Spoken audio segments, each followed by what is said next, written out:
My parents secretly charged $133,000 for my sister's Europe tour, but when they returned, I had quietly prepared a response that left them speechless. My name's Caleb, I'm 29, male, and if I had to sum up my role in the family, it's this: the responsible one. You know, the guy who gets stuck fixing things when everyone else screws up. But what happened recently? This was on another level. Let me back up a bit. I've got a younger sister, Madison, who's 23 and just graduated college. She's smart, driven, and honestly, I've always been proud of her. We don't have the closest sibling relationship, but I try to be supportive where I can. For example, for her graduation, I got her this laptop she'd been hinting at for months. It wasn't cheap, but I figured it was a thoughtful gift. She loved it, and I felt like I'd done my part as the older brother. Growing up, our parents had a unique approach to raising us, and by unique I mean wildly inconsistent. I was always the responsible one, the dependable child who worked hard and built a life on my own terms. By the time I was 23, I was already financially independent, working in finance, and proud of the career I'd carved out for myself. Madison, on the other hand, has always been the baby of the family, pampered and adored. Don't get me wrong, I love my sister, but it was clear from the start that she was the favorite. She never had to work a part-time job or pitch in around the house. She always had the latest gadgets, the trendiest clothes, and the best of everything. Meanwhile, I focused on my own goals and tried not to bother with my parents' favoritism. Still, there were moments when it stung. A few days after my sister's graduation, my mom called me. Now, my mom is, well, she's a character. She's not mean, exactly, but she's the type of person who thinks she's always right and doesn't see a problem with steamrolling over everyone else's boundaries. If she wants something, she'll justify it in her head, no matter how ridiculous it might be. So, she calls, and right away she's in full-on excitement mode. "Caleb, you're not going to believe what we've done for Madison's graduation," she said, her voice practically vibrating with enthusiasm. I chuckled a little. "What's the big surprise?" I asked, expecting her to say they got her a nice piece of jewelry or maybe threw her a party. "Well," she began, dragging out the word, "we booked her a month-long trip to Europe. Isn't that amazing?" I was genuinely surprised. "Wow, that's a huge gift," I said. "I didn't know you guys were planning something like that." "Oh, it's going to be incredible," she said, clearly patting herself on the back. "First-class flights, 5-star hotels, private tours, nothing but the best for our girl." At this point, I was impressed. I mean, my parents aren't exactly wealthy. They've always been comfortable enough, but a trip like that? It sounded like something they'd been saving for a long time. Then my mom added, "And, of course, we used your credit card to book it all." I froze. "Wait, my credit card?" "Yes," she said, her tone completely casual, like she just told me she borrowed a cup of sugar. "Mom," I said, "why would you use my card without asking me first?" "Oh, don't be so dramatic," she said, brushing me off like I was overreacting. "We needed the points for upgrades, and we know you're doing well financially. You can handle it." At this point, my heart was racing. "How much are we even talking about here?" She hesitated for maybe half a second before saying, "It's about $133,000. I felt like the floor dropped out from under me. $133,000? I said, my voice rising. "Yes, Caleb," she said, sounding annoyed now. "It's for your sister's graduation. It's a once-in-a-lifetime trip. You should be happy for her." "Mom," I said, trying to rein in my growing anger, "that's an insane amount of money, and you didn't even ask me. Do you realize how serious this is?" "Oh, stop it," she snapped. "You're being ridiculous. We'll pay you back. You act like we committed some crime. Because this is basically theft," I shot back. "You used my card without permission. That's illegal." "Don't be so dramatic," she repeated. "We're family, Caleb. Family helps each other out. You've always been such a jerk, you know that? Why can't you just do something nice for once without making a big deal about it?" That hit a nerve. "A jerk?" I said, incredulous. "You think I'm a jerk for being upset that you maxed out my credit card without asking? I got Madison a laptop, Mom, a nice one. That was my graduation gift to her. This trip is not my responsibility." "Oh, please," she said, now fully exasperated. "That laptop was fine, but this is her graduation. It's a milestone. Don't you want her to have something to remember it by?" "Sure," I said, my voice tight, "but I don't see why that means I have to foot the bill for something I didn't even agree to." My mom sighed heavily like I was the unreasonable one. "We'll pay you back, Caleb. Stop making such a fuss. You have a good job, don't you? What's the problem?" "The problem," I said, "is that you spent $133,000 on my card without my permission. That's not a small mistake, that's huge. You could have at least asked me first." "Well, if we'd asked you, you would have said no," she said, like that was a valid excuse. "Exactly. I said. Because it's not your money to spend. You're impossible, she snapped.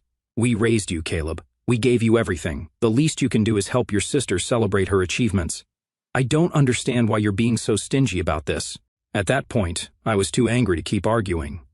We'll have to revisit this another time, I said, trying to keep my temper in check. Oh, whatever, she snapped, her tone dripping with finality. But honestly, Caleb, we're leaving soon. I don't see how there's going to be any time to talk about it. I hung up without saying anything else because I needed a moment to process what had just happened. I pulled up my credit card account, and sure enough, every charge was right there in black and white. Flights, hotels, tours, and more. $133,000 of my money gone in an instant. I kept trying to remember how the hell Madison and my parents ended up with my credit card in the first place. A few weeks ago, Madison mentioned needing to book something for a school trip. My parents vouched for her, saying she'd pay me back quickly, so I handed her the card to make the payment. At the time, I didn't think twice about it. She was my sister after all, and she'd always returned things before. What I didn't realize was that she never gave it back. I hadn't even noticed it was missing until now, and it was obvious she decided to keep it for her own use. Now, I keep thinking about how they'd done this so casually, without a second thought. How they'd assumed I'd just go along with it, no questions asked. How they'd completely dismissed my feelings and acted like I was the problem. But I know one thing for sure, I can't let this slide, not this time. Something has to change, and I am going to make sure it does. I'll keep you all posted. Update 1. Hey everyone. I didn't expect to write an update so soon, but things have escalated in ways I didn't think were possible. So here I am again, typing this out while still trying to process the insanity that's become my life. After that initial call with my mom, I was in this weird state of disbelief and anger. Part of me thought, okay, maybe Madison doesn't even know this trip was charged to me. I mean, my mom has always been the one who calls the shots, and Madison's never had to worry about money before. I wanted to give her the benefit of the doubt. I checked her Instagram, and my blood boiled the moment I saw her posts. She wasn't just on the trip, she was thriving on it. Pictures of scenic views, luxury hotel rooms, and lavish meals weren't just ideas, they were her reality. Madison and my parents had already taken off, indulging in their extravagant European tour without a care in the world, all funded by my money. The sheer audacity made my stomach churn. They hadn't even bothered to resolve things with me first. No apologies, no explanations, just a blatant dismissal of everything I'd said. They acted like it was their right to spend my money like I didn't even exist beyond being their personal bank. Then, Madison had the nerve to send me a text.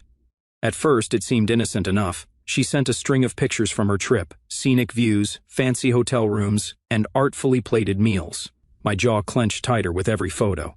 She wasn't just enjoying herself, she was reveling in the life she was living on my dime, without my consent. It wasn't just thoughtless, it was disrespectful.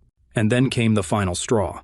Madison sent one more picture, a close-up shot of her suitcase. Attached to it, in plain view, was a luggage tag she'd made out of my credit card. The caption, "Carrying your contribution with me everywhere." I stared at the photo, my hands shaking with fury. It was a slap in the face. She'd turned my money, stolen without my permission, into some kind of sick trophy. It wasn't enough that they'd betrayed me, they had to gloat about it too. This wasn't carelessness, this was pure entitlement, and I was done letting them walk all over me. I stared at the picture, trying to figure out if this was some kind of sick joke. I mean, who does that? Who turns a credit card they know they weren't supposed to use into a souvenir? I texted back immediately. What the hell is that supposed to mean? Madison replied with a laughing emoji. Relax, Caleb, it's funny.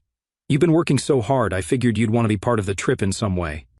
Part of the trip? I responded, as if I wasn't already funding the entire thing. I told her straight up, Madison, this isn't funny. Do you even realize how much this trip cost me? $133,000. That's years of hard work, savings, and financial planning down the drain. Her response? OMG, you're so dramatic. Mom said she'd pay you back. Why are you acting like this is a big deal? You're doing fine financially, right? I felt like I was having an out-of-body experience. It was like talking to someone who lived on a completely different planet. I tried explaining again how this wasn't just about the money. It was about the fact that they'd done this without asking, maxed out my credit card, and left me with a huge financial mess to deal with. Her reply? Well, maybe if you weren't so uptight, you'd understand how much this trip means to me. You should be happy for me. Stop being such a buzzkill. At that point, I realized reasoning with Madison wasn't going to get me anywhere. She seemed completely oblivious to the seriousness of what was happening, and my mom wasn't exactly stepping up to take responsibility either. I needed to take real action to try and get my finances under control before this whole thing spiraled even further. So, I decided to call the credit card company and dispute the charges. I figured it would be a straightforward process. I hadn't authorized any of this, and surely that would be enough to get the ball rolling. Little did I know, this decision would escalate things in ways I couldn't have predicted. When I got on the phone with the credit card company, I explained the situation as calmly as I could.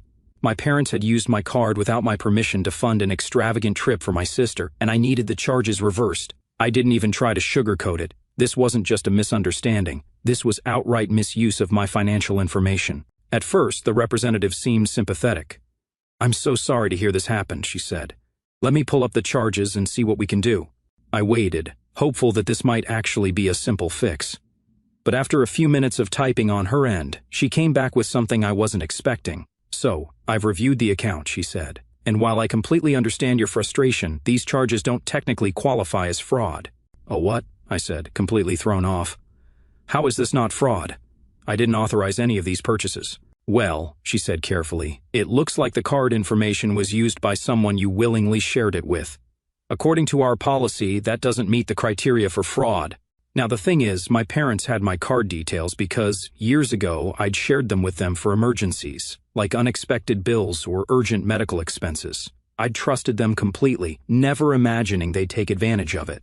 But now I realized that, on top of Madison using the physical card, my parents had also felt entitled to use my card information for bookings and upgrades. This wasn't just a one-time mistake, it was a coordinated betrayal by the people I thought I could trust the most. I asked, "So, because I gave my parents my card information, they're allowed to max it out without asking, and there's nothing you can do about it?" She hesitated. "Unfortunately, since you shared the information willingly, we can't classify the charges as unauthorized. Have you spoken with your parents about reimbursing you?" I wanted to scream. "Of course I've spoken with them. They think it's no big deal. That's why I'm calling you, because I need help getting this resolved." "I understand," she said, her voice still annoyingly calm. "If you'd like, I can transfer you to our billing department to discuss a payment plan for the outstanding balance." A payment plan for $133,000 that I never even spent? I felt like I was living in some kind of nightmare. "No," I said, barely keeping my frustration in check. "I'm not interested in a payment plan. I'm interested in getting these charges reversed." "I'm really sorry," she said, "but under the circumstances, there's nothing more we can do on our end. If you'd like, I can file a report to document the situation, but it won't change the status of the charges." I ended the call, feeling completely defeated. I thought calling the credit card company would at least give me some leverage or a way to start fixing this mess, but instead, I was stuck with a maxed-out card and no real options. At this point, I am at a loss. My trust in my family is completely shattered, and I have no idea what to do next, so I'm asking for your advice here. What do you think I should do? When I sort some things out, I'll come back with an update. To update 2. Alright, here's the latest update in this ongoing mess. If you've been following, you know my parents used my credit card without my permission to fund my sister Madison's $133,000 European graduation trip. When I called the credit card company to dispute the charges, they basically told me it wasn't fraud, because I'd willingly shared my card information with my parents in the past. So, that avenue completely shut down. After hanging up from that call, I felt so cornered, like every move I made to fix this was just hitting a wall. But then it hit me, while reading your comments. Just because the credit card company couldn't help didn't mean I was out of options. If the charges were made without my consent, then the companies my parents booked with didn't have my consent either. That's when I realized what I had to do. I couldn't go through the card company, but I could go directly to the airlines, hotels, and tour operators. If I could prove the purchases weren't authorized, maybe I could at least throw a wrench into this ridiculous trip. So I started with the airline. Madison, bless her Instagram-loving heart, had posted several selfies at the airport before leaving, complete with tags for the airline and her first-class seat number. I pulled up their customer service line and called. "Hi," I said, doing my best to sound calm and professional, even though I was anything but. "I need to report an issue with a ticket that was purchased using my credit card." The representative asked for some details, so I gave them the flight number, the date, and Madison's full name. "The problem," I continued, "is that this ticket was booked without my permission. The cardholder details on file are mine, but I didn't authorize this purchase." There was a pause on the other end as the representative pulled up the reservation. "Okay, I see the booking here," they said. "Can you confirm that this charge was made fraudulently?" "Technically, yes," I said. "It was made by a family member who used my card without my consent." "I see," they replied. "Unfortunately, since the ticket has already been issued and used for the outbound flight, We can't cancel the reservation outright. However, I can place a hold on the return ticket while this is investigated further. Bingo. That's perfect, I said. They explained that the hold would prevent Madison from checking in for her return flight until the payment issue was resolved. They also flagged a reservation in their system, which meant she'd likely face additional scrutiny if she tried to make changes or upgrades. Then I moved on to the hotels. Madison had been tagging every luxury property she stayed at, which made my job surprisingly easy. I started with the most recent one, a 5-star resort she'd raved about in her stories. I'm calling about a reservation that was booked under my credit card, I said. I need to confirm some details. The receptionist asked for the reservation number, which Madison had conveniently posted in a photo of her room key. Once they pulled it up, I explained the situation. My card had been used without my consent, and I needed to put a stop to any additional charges. I understand, the receptionist said. I can suspend incidentals for this room, which means the guest won't be able to charge anything to their stay. Would you like us to disable room service and minibar access as well? Yes, please, I said, trying not to sound too gleeful. After handling that hotel, I repeated the process for a few others Madison had tagged. Each call took time, but the outcome was the same: incidentals disabled, services suspended, and reservations flagged for payment issues. Then I tackled the tours. Madison had been posting non-stop about these exclusive, once-in-a-lifetime experiences: private yacht rides, vineyard tours, hot air balloon trips, you name it. Most of them were with boutique operators that had direct booking lines. I called one of the yacht companies, claiming to be the cardholder who'd paid for the reservation. There's been a mistake, I said. I didn't authorize this charge, and I need to cancel the booking immediately. The person on the other end hesitated. I see the reservation here, but it's for tomorrow. Are you sure you'd like to cancel? We won't be able to refund the payment at this time. That's fine, I said. Cancel it anyway. They agreed, and within minutes, Madison's luxury yacht experience was no more. By the time I finished, I'd managed to disrupt almost every major part of her trip. The return flight was on hold, hotel services were restricted, and several high-end tours had been outright canceled. I wasn't trying to ruin her life, I just wanted her and my parents to feel some of the consequences of what they'd done. It's not the perfect solution, but for the first time since this whole mess started, I felt like I was finally taking some control back. I know they're going to lose it when they find out, and they still have no idea what's waiting for them when they get back. I've got a surprise planned, and let's just say it's going to be unforgettable. That's it for now. I'll keep you all updated. Update 3. Hey everyone. Here's the next update, and let me just say, things hit a level of chaos I didn't think was possible, so here goes. I didn't mention in my last post that I also froze the credit card account completely. I figured if they were so determined to spend my money without asking, the least I could do was make it a little harder for them. What I didn't fully realize at the time was how quickly this would unravel their entire trip. As the notifications about declined charges started rolling in, I felt a surge of satisfaction. For the first time in years, I wasn't just standing by while my family steamrolled over me. Madison had been relying on the card for every aspect of her trip: hotel incidentals, tours, transportation, even food.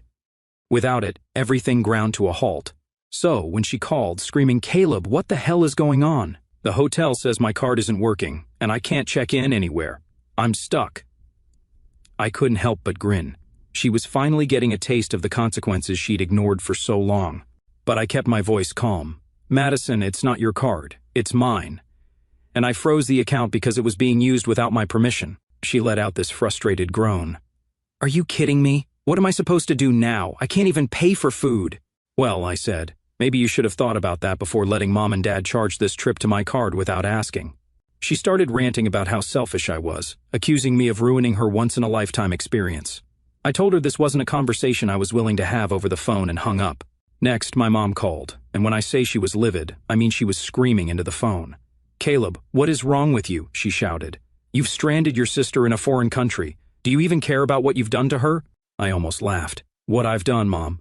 You're the one who maxed out my credit card and left me with $133,000 in debt. This isn't my fault. Don't you dare try to turn this around on me," she yelled. "You're her brother. You're supposed to support her, not sabotage her. I wasn't going to let her guilt trip me. You made this mess, not me. If Madison's stranded, that's on you. You should have thought about the consequences before deciding to steal from me." After that, she started sobbing and accusing me of tearing the family apart. I hung up before she could go any further.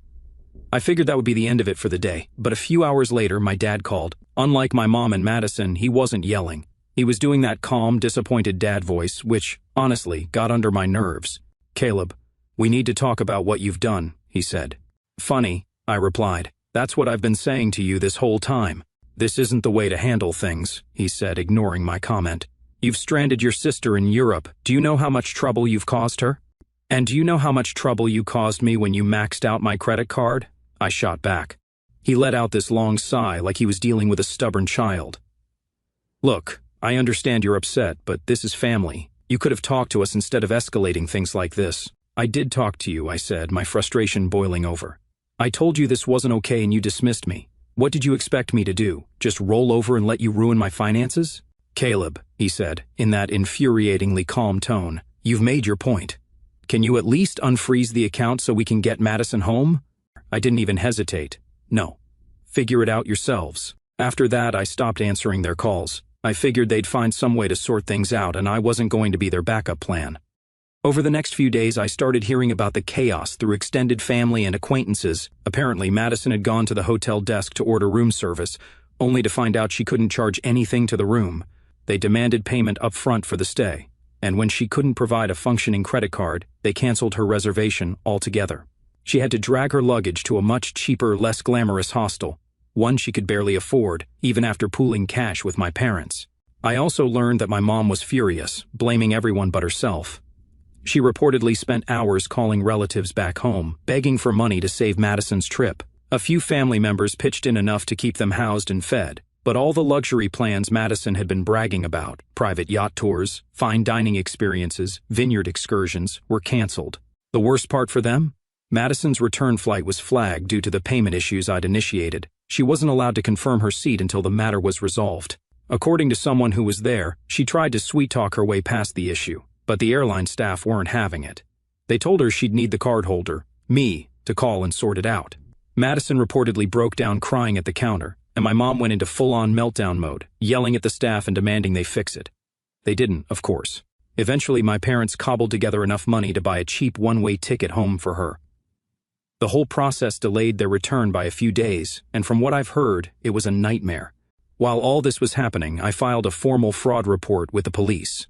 I had already provided the credit card company with all the evidence they needed, and they were investigating on their end. But I wanted to make sure there were real consequences for what they'd done, especially since they showed zero remorse. The police took the case seriously. I provided them with copies of text messages, screenshots of Madison's social media posts bragging about the trip, and detailed invoices from the travel bookings. They told me that once my family returned, they'd likely be called in for questioning. At this point, I'm just waiting to see their reaction when they eventually get back. And one thing's for sure, I'm done letting them walk all over me. I'll keep you posted. Final update. Hey everyone, here's the update you've been waiting for, and trust me, it's a wild one. When my parents and Madison finally got back from their disastrous trip, they didn't get the homecoming they expected. Instead, they were greeted at the airport by the police. I told you in the last update that I had filed a fraud report while they were still overseas. It wasn't a decision I made lightly, but after everything they'd done, I knew I had to take action. The investigation took some time, but by the time they landed back in the country, law enforcement was ready to have a word with them. According to a buddy of mine who I sent to the airport to observe what happened, the scene was complete chaos. The police were stationed at the gate, and as soon as my family stepped out of customs, they were intercepted and pulled aside for questioning. Madison, true to form, broke into tears almost immediately, loudly proclaiming that she was the victim of her vindictive brother. My mom, on the other hand, went straight into defense mode, arguing with the officers and insisting it was all a misunderstanding. She even tried to play the family card, claiming that family matters shouldn't involve the law, as if that would magically erase the fraud they had committed. It didn't work. The police had all the evidence they needed. Screenshots of texts, Madison's Instagram posts bragging about the trip, and the flagged charges on my credit card. They explained that this wasn't just a family dispute, it was fraud, plain and simple. My parents were livid, claiming they were being unfairly targeted, but the officers made it clear they needed to come in for a formal statement.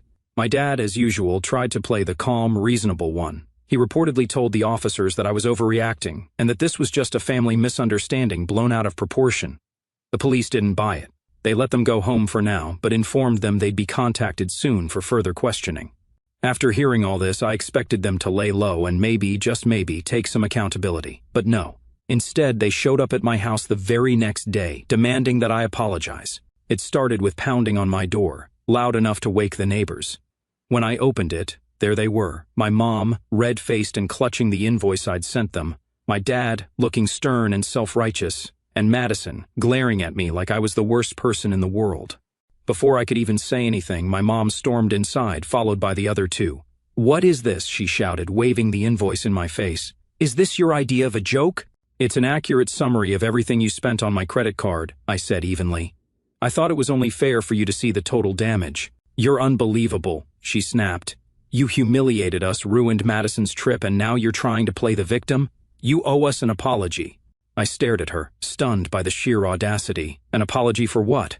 For stopping you from stealing more of my money? "You didn't have to handle it like this," my dad chimed in, his tone infuriatingly calm.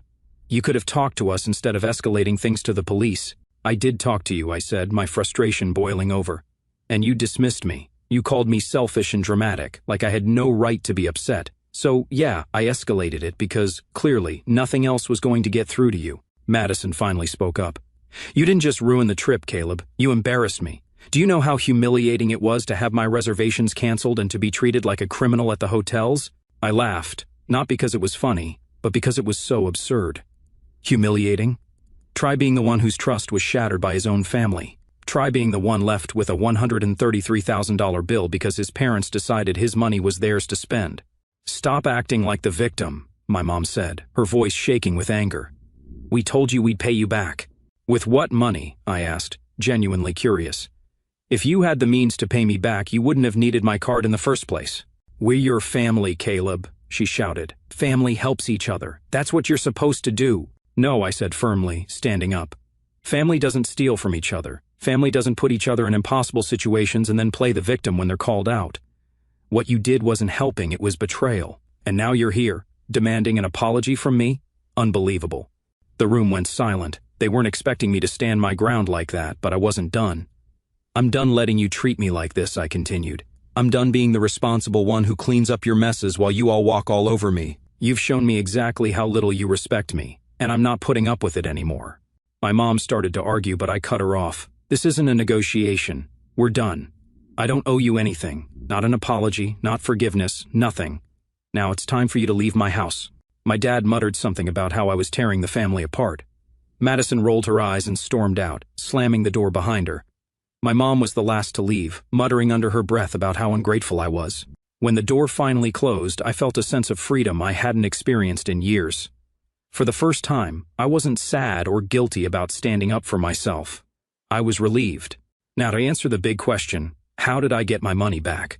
Well, after freezing the account and flagging the charges, the credit card company launched an investigation. It wasn't easy, there were weeks of back and forth, and they initially tried to argue that it wasn't fraud because I'd willingly shared my card details with my parents.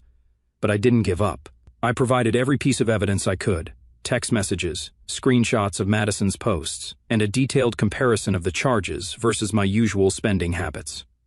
Eventually, they ruled in my favor and reversed every single charge. Seeing that zero balance felt like a huge weight had been lifted. Since then, I've changed all my passwords, opened a new credit card, and frozen my credit to make sure this never happens again. As for my family, they're dealing with the fallout of their actions. The fraud investigation is ongoing, and I have no plans to intervene. They made their choices, and now they have to live with the consequences. To everyone who's followed this chaos, thank you. Your support has been a lifeline. If you're dealing with something similar, remember, you don't owe anyone your peace of mind, not even family. For now, I'm focusing on myself, and honestly, life has never felt better.